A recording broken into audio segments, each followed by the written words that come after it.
Hello everyone, I am Surrender the Awesome, and I'm back, and I'm ready to look at some more r/InsaneParents. But before I get started, make sure to like, comment, subscribe, and if I can't convince you, perhaps this picture of my cat will convince you.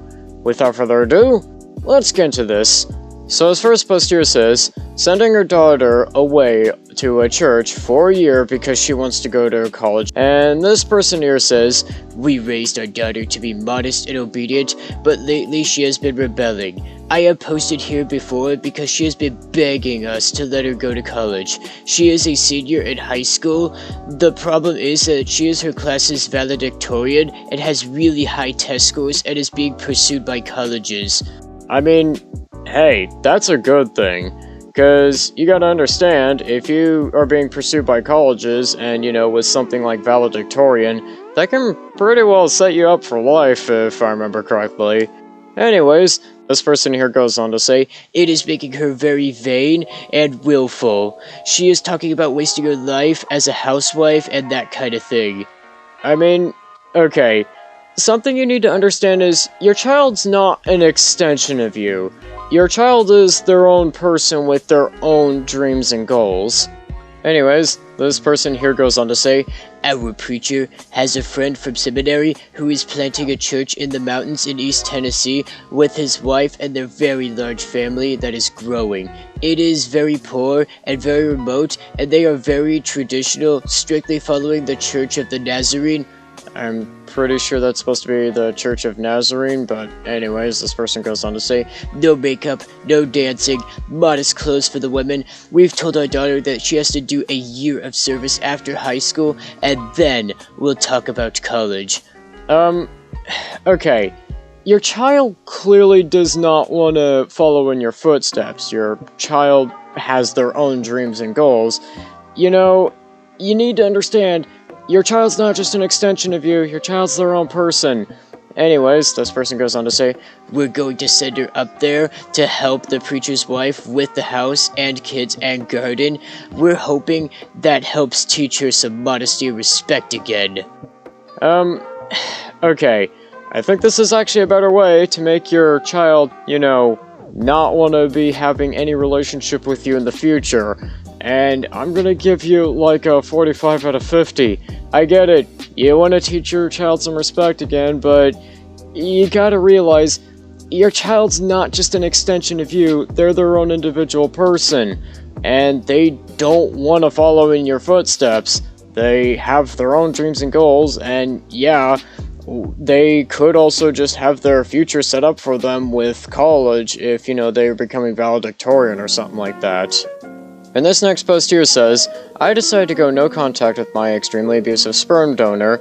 I am 21 next month and have not lived with him since 2020, but he still attempts to manipulate and abuse me any chance he gets. Here's his response in email form to me. I shouldn't respond to him, but my inner teenager really wants to put him in his place. And this person here says, wow, OP, Merry effing Christmas to you too! I honestly cannot believe you gave the goddamn nerve to even think about asking me something like this, after all I effing sacrificed for you, after all we've ever been through. Your audacity is through the roof. You know what? I don't even care that you wish to go no contact, because you have always and will always be the problem child. Okay, well that's not very nice. Anyways, this person here goes on to say, and by far my worst mistake. Hey, I kinda get a feeling that this guy sounds like a nice guy if he was a parent. Anyways, this person goes on to say, I can't believe I named you after me. Go ahead and live your life. Whatever, I don't care anymore. You want to act so grown and act like you know it all when you don't? Fine, see if I effing care. You are an incredibly ungrateful witch, just like your effing mother. You are so far up blanks, eh? It's sickening. Go ahead, let him manipulate you away from me. This guy sounds more and more like an r/nice guy, if he was a parent. Anyways, this person goes on to say, "You'll find out that you are wrong and have been wrong all along, and you'll come crying back to me. I am your effing father, and you are not showing me nearly enough of the respect that I deserve. I hope you have fun ruining your life, because we both know that is exactly what you're doing." And this person here goes on to say, "You really don't think about anyone else but yourself, do you? No, because if you did, you'd realize how much you are breaking my heart right now. Actually, I'd like to go no contact with you too, OP. Don't even think about contacting me ever, because I don't want you in my life as much as you don't want me in yours apparently. I'll just start over with your step-siblings. Maybe they will grow up to respect their elders, and I'll be such selfish bastards." Yeah, this guy is definitely an r/nice guy in parent form. Anyways, this person goes on to say, "I thought I raised you better than this, but whatever. Bye, OP," with a middle finger. I'm gonna give this a 50 out of 50.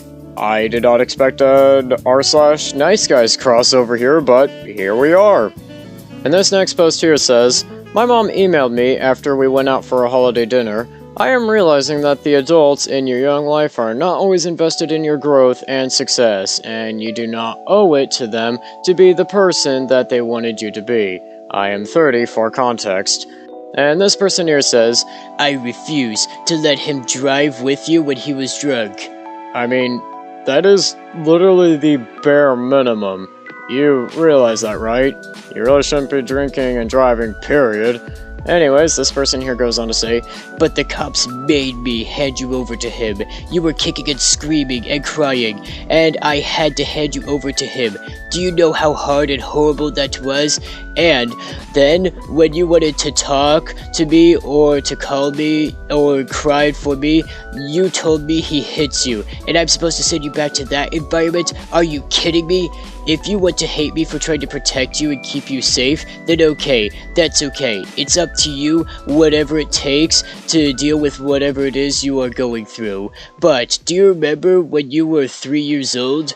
I mean, I don't really remember a whole lot of things that happened when I was 3 years old. Well, I don't think I remember anything when I was 3 years old.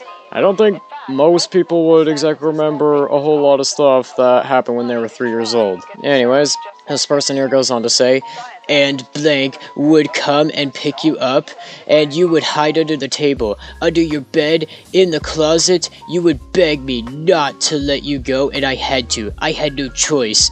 You must have read that stuff in my journal, which I wish to God I never gave you. Somehow, you have misconstrued everything written in it, and you don't like me anymore, and I want to die. My life isn't worth living if you don't love me anymore." Why are you weaponizing mental illness? And for some context, OP here says in the comments, "I do not remember him being abusive. The few memories I have of my dad are good ones. I remember my mom beating me, slapping me in the face, and all that. It's an excuse and one of her control methods. He made a lot of attempts to come back, but there was always a reason I shouldn't go with him, such as he overdosed me with Tylenol, or you're allergic to cigarette smoke and he smokes, which I'm not, but that turned into asthma medical papers for the court custody BS, and meh.